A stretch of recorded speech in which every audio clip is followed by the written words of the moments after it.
হরে কৃষ্ণ। আগামী 27 ফেব্রুয়ারি 2026 শুক্রবার আমলকি একাদশী ব্রত। আমলকি একাদশী ব্রত মাহাত্ম্য। যুধিষ্ঠির বললেন, হে কৃষ্ণ, মহাফলদাতা বিজয়া একাদশীর কথা শুনলাম। এখন ফাল্গুন মাসের শুক্লপক্ষের একাদশী যে নামে বিখ্যাত তা বর্ণনা করুন। শ্রীকৃষ্ণ বললেন, হে মহাভাগ যুধিষ্ঠির, মান্দাতার প্রশ্নের উত্তরে মহাত্মা বশিষ্ঠ এই একাদশীর মহিমা কীর্তন করেছিলেন। আপনার কাছে এখন আমি সেই কথা বলছি। এই একাদশীর নাম আমলকি। বিষ্ণুলোক প্রদানকারী রূপে এই একাদশী বিশেষভাবে মহিমান্বিত। একাদশীর দিন আমলকি বৃক্ষের তলে রাত্রি জাগরণ করলে সহস্র গাভীদানের ফল লাভ হয়। হে পাণ্ডুনন্দন, পূর্বে ব্রহ্মার রাত্রিতে দৈনন্দিন প্রলয় উপস্থিত হলে স্থাবর জঙ্গমসহ দেবতা, অসুর ও রাক্ষস সব কিছুর বিনাশ হয়। তখন ভগবান সেই কারণ সমুদ্রে অবস্থান করেন। তার মুখপদ্ম থেকে চন্দ্রবর্ণের এক বিন্দু জল ভূমিতে পড়ে।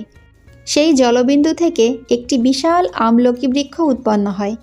এই বৃক্ষের স্মরণমাত্র গোদানের ফল, দর্শনে তাহার দ্বিগুণ এবং এর ফল ভক্ষণে 3 গুণ ফল লাভ হয়। এই বৃক্ষে ব্রহ্মা, বিষ্ণু আর মহেশ্বর সর্বদা অবস্থান করেন। এর প্রতিটি শাখা প্রশাখা ও পাতায় ঋষি, দেবতা ও প্রজাপতিগণ বাস করেন। এই বৃক্ষকে সমস্ত বৃক্ষের আদি বলা হয় এবং তা পরম বৈষ্ণব রূপে বিখ্যাত। অতএব এই শ্রেষ্ঠ ব্রত সকলেরই পালনীয়। এখন এই ব্রতের একটি অদ্ভুত ইতিহাস আপনার কাছে বর্ণনা করছি। প্রাচীনকালে বৈদিশ নামে এক প্রসিদ্ধ নগর ছিল। এই নগরে চৈত্ররথ নামে এক রাজা রাজত্ব করতেন। চন্দ্রবংশীয় পাশবিন্দুক রাজার পুত্ররূপে তিনি জন্মগ্রহণ করেন।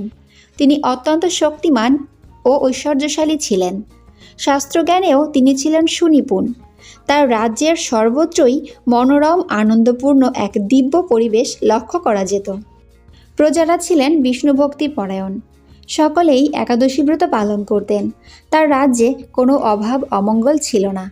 এইভাবে প্রজাদের নিয়ে রাজা চৈত্ররথ সুখে দিনযাপন করতে থাকেন।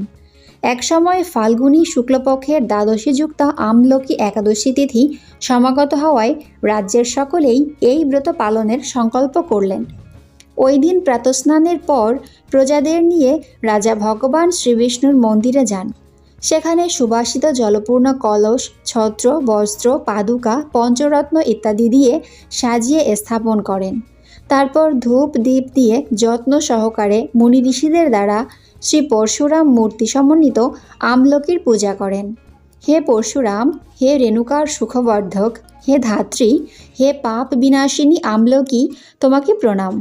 আমার অর্ঘ্যজল গ্রহণ করো। এইভাবে দিনে যথাবিধি পূজা, স্তব, স্তুতি, নৃত্যগীত করে রাজা ভক্তিভরে সেই বিষ্ণু মন্দিরে রাত্রি জাগরণ করতে লাগলেন। এমন সময় দৈবযোগে একটি ব্যাধ সেখানে উপস্থিত হয়। পূজার সামগ্রী সহ বহু ব্যক্তিকে একত্রে রাত্রি জাগরণ করতে দেখে সে কৌতূহলাক্রান্ত হলো। সে ভাবল, এসব কি ব্যাপার? বিষ্ণু মন্দিরে প্রবেশ করে সে বসে পড়ল। কলসের উপরে স্থাপিত বিষ্ণু মূর্তি দর্শন করল। ভগবান বিষ্ণু এবং একাদশীর মাহাত্ম্য সে মনোযোগ দিয়ে শুনল।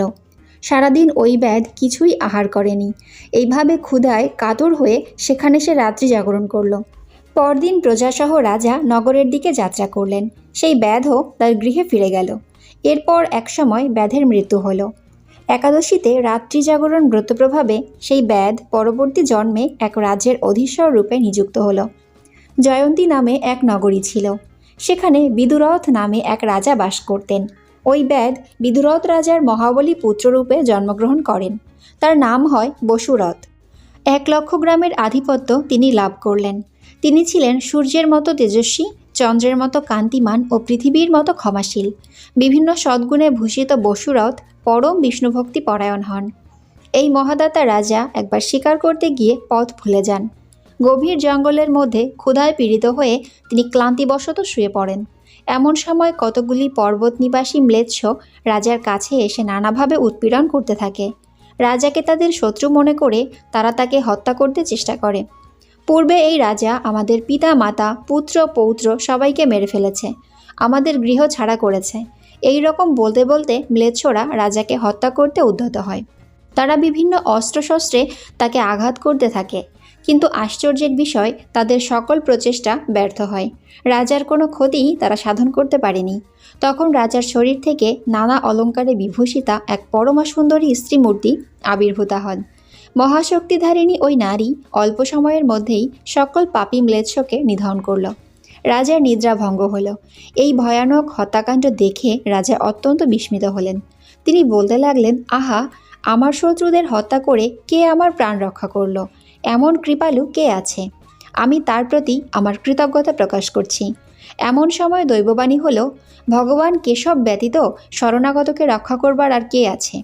তিনিই শরণাগত পালক। দৈববাণী শুনে তিনি ভক্তিযুক্ত চিত্তে গৃহে ফিরে এলেন। তারপর প্রজাসহ মহাসুখে ইন্দ্রের মতো নিষ্কণ্টক রাজ্যভোগ করতে লাগলেন। বশিষ্ঠ বললেন, হে রাজন, যে মানুষ এই পরম উত্তম আমলকি একাদশী ব্রত পালন করেন তিনি নিঃসন্দেহে বিষ্ণুলোক প্রাপ্ত হন। হরি বল।